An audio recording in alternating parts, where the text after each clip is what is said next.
House Hideout. I am Kakao Konami. So for tonight, this is going to be for a top gifter. So check the comments down below. If you've been tagged, this is for you. Because every live stream, I take note of my top 3 gifters. Tapos nililista ko sila and this is their reward. So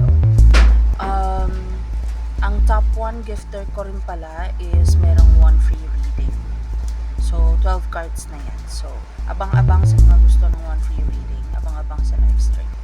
Okay, so this is for you. However, this may also resonate with, ayun, dalawa yung nabunot ko.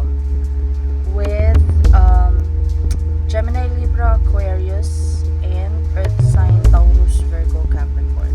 So, with these cards combined, so parang you have to come up with a decision after analyzing the pros and cons of a situation.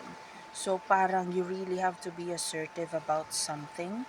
Bottom of the deck is the 3 of Pentacles in reverse. Parang may grupo na ang gulo, hindi nakaka-coordinate, hindi nagkakaintindihan, iba yung gusto ng iba naman yung gusto ng isa.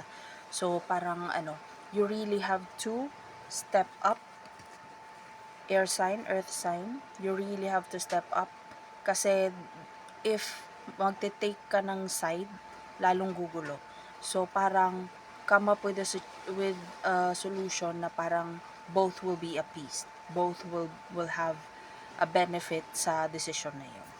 Now this may be connected sa money because Pentacles, or this could be about materials ng grupo na parang sino hahawak, sino magmamanage, kanino ibibigay, sino mamamahala, and parang yung yung mindset mo na dapat ito ganyan, parang to hell with your feelings, to hell whether magtampo kayo sa akin or ma-offend kayo, ito yung logical na gawin, ito yung dapat na resultang makita, so ito gagawin natin. So be assertive, take charge.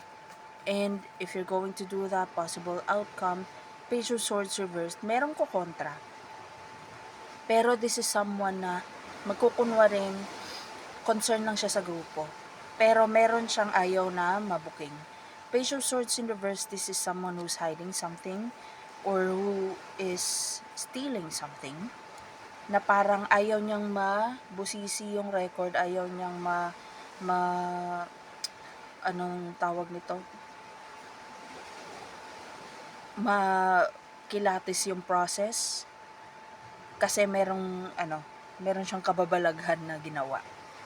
So, yun nga, kahit na may ma-offend, kahit na may magtampo, if it means ma-clarify lahat, malaman ng buong grupo, then go ahead and do it. Okay? As long as ikaw ang tama, as long as ikaw yung may good intentions, wala kang ginagawang harmful or illegal, then go for it. Don't be afraid. Okay? So there. That's for you, and if you would like to have a paid personal reading with me, just send me a private message.